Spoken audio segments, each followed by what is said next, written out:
Recording in new spaces. A TIE fighter. It's not mine, so I don't know. But it's a TIE fighter.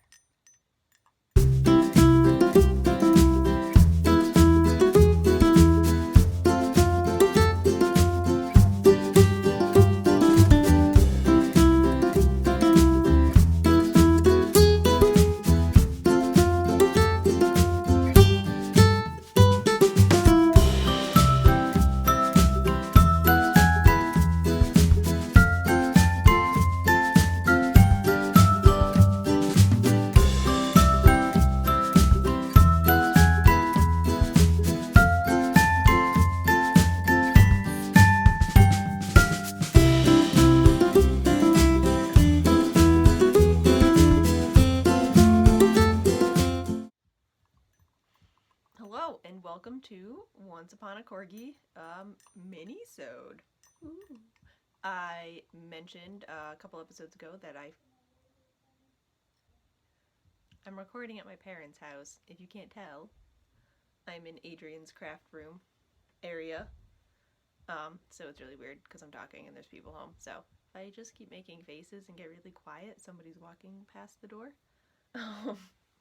Yeah, a couple episodes ago I mentioned that I learned a way to attach squares to my Cozy Memories blanket without having to weave in the ends. So I put together a little tutorial. It is a guide. I'm not really a professional anything knitting wise, and if you want to tweak it, feel free. This is more of a how I attach it kind of thing. I'm sure that there are ways to improve it. So yeah. So if this is your first episode, you might want to go back to a couple before and get the real gist of it. But thank you for checking it out, and here you go. Welcome to my guide on how I attach my Cozy Memories blanket squares. This was a trick that I learned from my knit group, so let's just get started, shall we? You're going to need your Cozy Memories blanket, your next ball of yarn, needles. I have size US 4 carbons, and a stitch marker.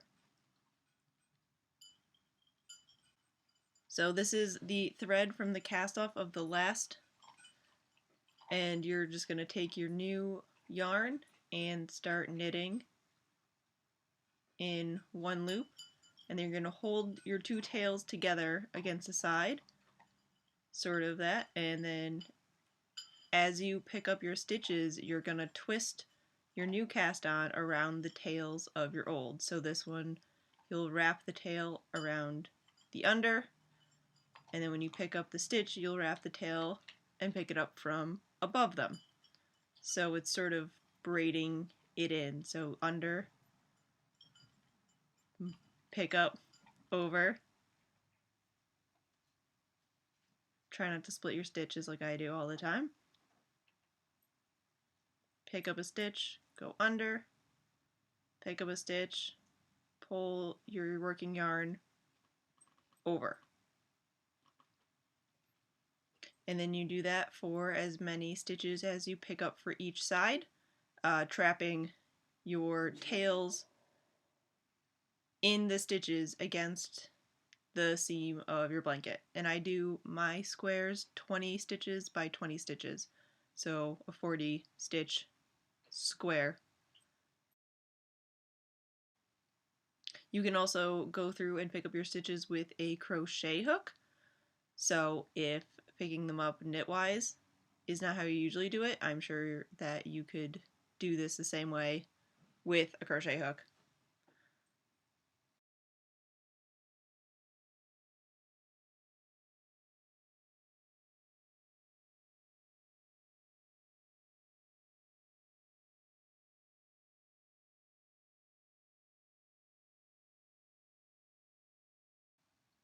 And that is dogs in the background. Make sure you have the correct amount of stitches. And there you go. That is how you attach them. And then to continue your square, I put on my stitch marker and then I cable cast on my next 20 stitches.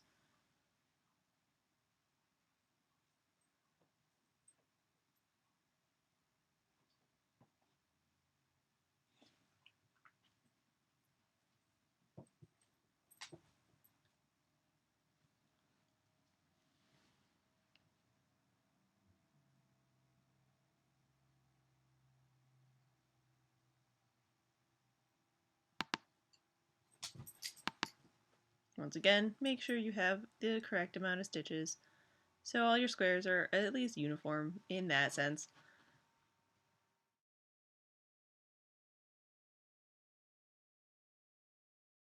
And for a good tutorial on how to knit your Cozy Memories blanket without having to flip your blanket over, check out Adrian's tutorial from the Freakish Lemon podcast. I will put a link in the show notes, but he does a tutorial on how to knit garter stitch backwards so you don't have to keep turning your blanket over and stretching everything out.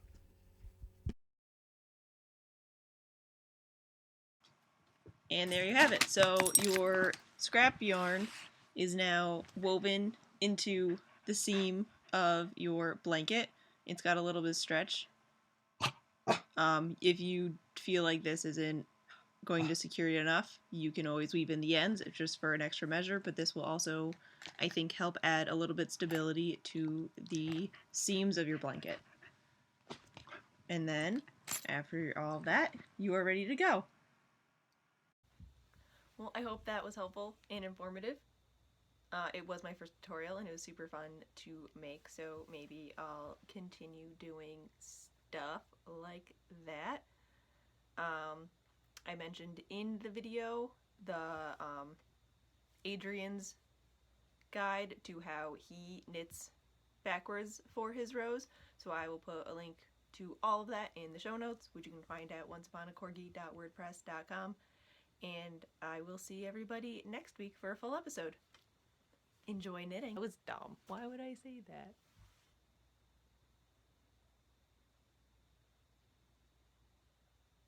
Goodbye, I'll see you next week. Pause.